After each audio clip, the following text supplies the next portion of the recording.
ক্রিকেটকে অনেক কিছুই দিয়েছে দক্ষিণ আফ্রিকা, কিন্তু ক্রিকেট এ যাত্রায়ও খালি হাতেই ফিরিয়ে দিল প্রোটিয়াদের। কোনো এক দলকে তো হারতেই হবে বলেই শেষ পর্যন্ত হারতে হয়েছে ডিভিলিয়ার্স আর আমলাদের। কিন্তু ওই যে অনুষ্ঠানের শুরুতেই বলেছিলাম, আসল জয়ী কিন্তু ক্রিকেট।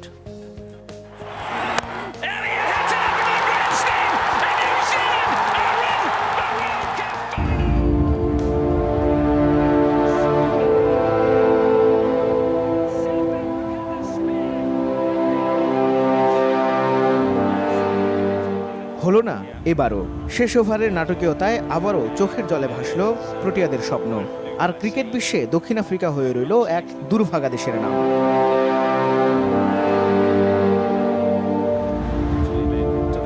বৃষ্টির সঙ্গে দক্ষিণ আফ্রিকার কিসের যে এত শত্রুতা কে জানে। সেই 1992 বিশ্বকাপ সেমিফাইনাল থেকে শুরু। সেবার ইংল্যান্ডের বিপক্ষে হাতের নাগালে থাকা ম্যাচটা বৃষ্টি আইনের গাড়াকলে 7 বলে 22 রানের জায়গায় হয়ে যায় 1 বলে 22 রান।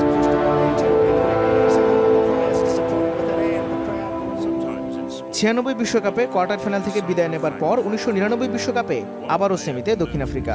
সেবার হ্যান্সি ক্রুনিয়ার দলকে অস্ট্রেলিয়া টার্গেট দেয় 213। ক্রিকেটের অন্যতম উত্তেজনাকর ওই ম্যাচে শেষ 3 বলে প্রোটিয়াদের প্রয়োজন ছিল মাত্র 1 রান। দুর্ভাগ্য পিছু ছাড়েনি সেবারও।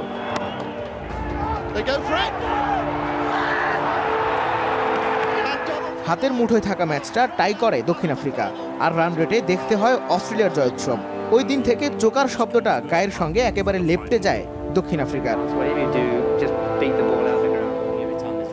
2003 সালে নিজেদের মাটিতে অনুষ্ঠিত বিশ্বকাপে ভালোভাবে এগোচ্ছিল দক্ষিণ আফ্রিকা। গ্রুপ পর্বের শেষ ম্যাচে প্রতিপক্ষ শ্রীলঙ্কা। কিন্তু ওই যে পুরনো শত্রুতা, বৃষ্টিতে খেলা বন্ধ থাকার পর দেখা গেল দরকারের চেয়ে 1 রান কম করেছে প্রোটিয়ারা। উঠা হলো না সুপার 6-এ।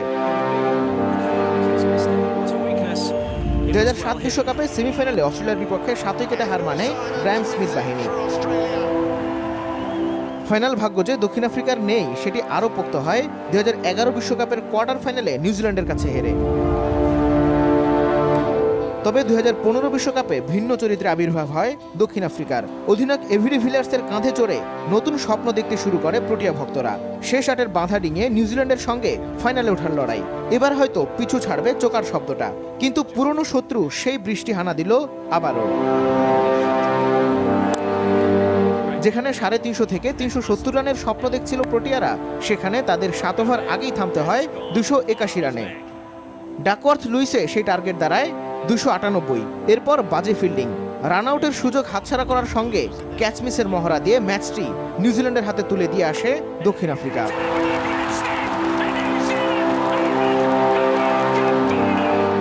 মাহমুদ কমল, মাছরাঙা নিউজ ডেস্ক।